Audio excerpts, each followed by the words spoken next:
నాకు తెలియదు ఈ విషయాలు, మాకెందుకు తెలుసు? మనకు తెలియని విషయాల గురించి మాట్లాడటం బాగోదు కదా. ఏంటండి చంద్రబాబు నాయుడు గారి మీద చర్చ జరుగుతుందా? ఎక్కడ?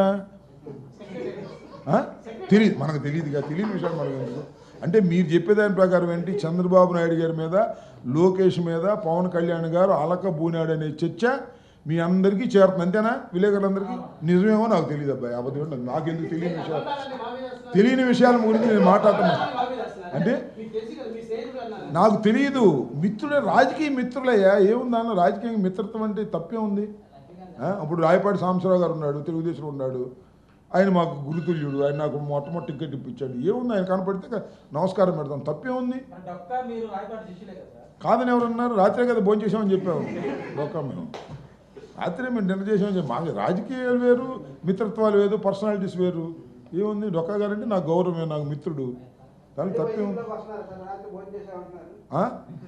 భోజనం చేస్తేనే వైసీపీలోకి వచ్చేస్తాడా? కనుక్కోవా స్వామి, భోజనం చేస్తేనే వైసీపీలోకి వచ్చేస్తాడా? ఏముంది? ఆయన వైసీపీలోకి వస్తానంటే లేకపోతే వెళ్తానంటే ఎవరు అడ్డుకుంటారు? ఏం జరిగింది మనకేం తెలుసు?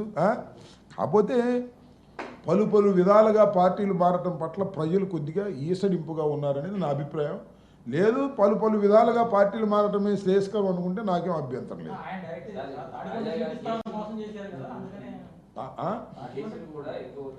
ఏంటి మా పార్టీ నాయకుల మీద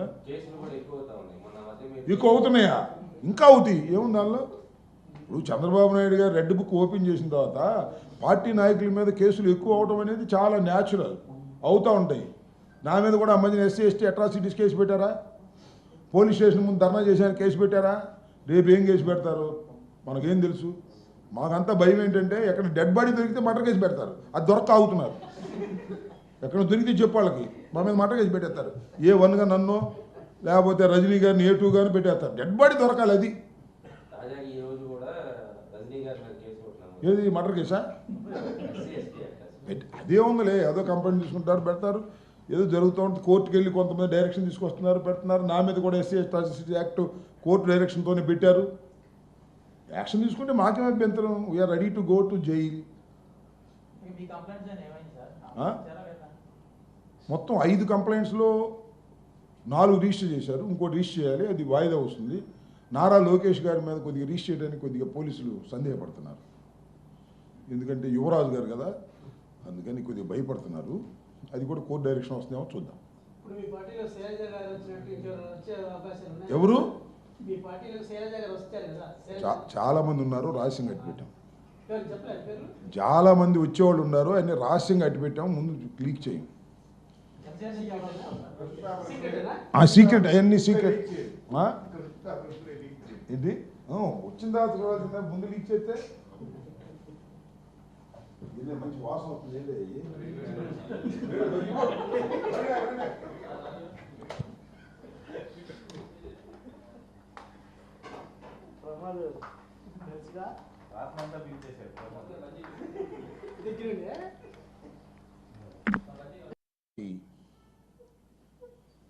అధ్యక్షులు జగన్మోహన్ రెడ్డి గారు నిన్న ప్రెస్ మీట్ పెట్టి సుదీర్ఘంగా చాలా విషయాలను మీడియా ద్వారా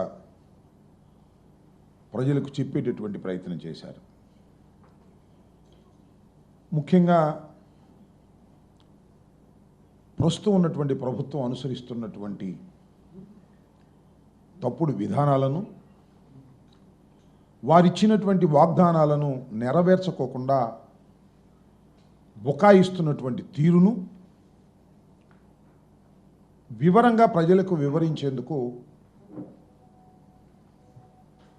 ప్రయత్నం చేశారు. అంతేకాకుండా ప్రస్తుతం వచ్చినటువంటి ప్రభుత్వం 8 మాసాలైంది.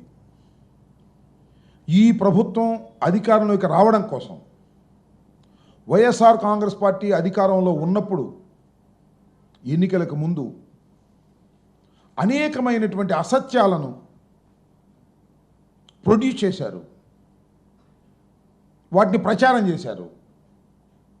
దేనికోసం ప్రచారం చేశారంటే వైఎస్ఆర్ కాంగ్రెస్ పార్టీ మీద బురద జల్లితేనో, జగన్మోహన్ రెడ్డి గారిని విమర్శిస్తేనో ప్రజలు నమ్ముతారు, ఓట్లు వేస్తారని ప్రచారం చేశారు. సరే, కారణాలు ఏమైనప్పటికీ కూడా ఈ ప్రభుత్వం అధికారంలోకి వచ్చింది. ఈ 8 మాసాల్లో కూడా విమర్శలే. అప్పుడే విమర్శలు చేశారు, ఇప్పుడు అదే విమర్శలు. వాళ్ళు ఇచ్చినటువంటి వాగ్దానాలు నెరవేర్చలేక ఇంకా జగన్మోహన్ రెడ్డి గారిని, వైఎస్ఆర్ కాంగ్రెస్ పార్టీ ప్రభుత్వాన్ని, పూర్వ ప్రభుత్వాన్ని రోజు విమర్శించే కార్యక్రమమే. విధ్వంసం జరిగిపోయింది అంటాడు చంద్రబాబు నాయుడు గారు. అన్ని వ్యవస్థల్ని జగన్మోహన్ రెడ్డి గారు సర్వనాశనం చేసేశాడు అంటాడు. ఎందుకు అంటున్నాడు అని కొద్దిగా లోతుగా తెలివిగల వాళ్ళు ఆలోచిస్తే, ఆయన ఏమీ చేయలేక, ఇచ్చినటువంటి వాగ్దానాలను అమలు చేయలేక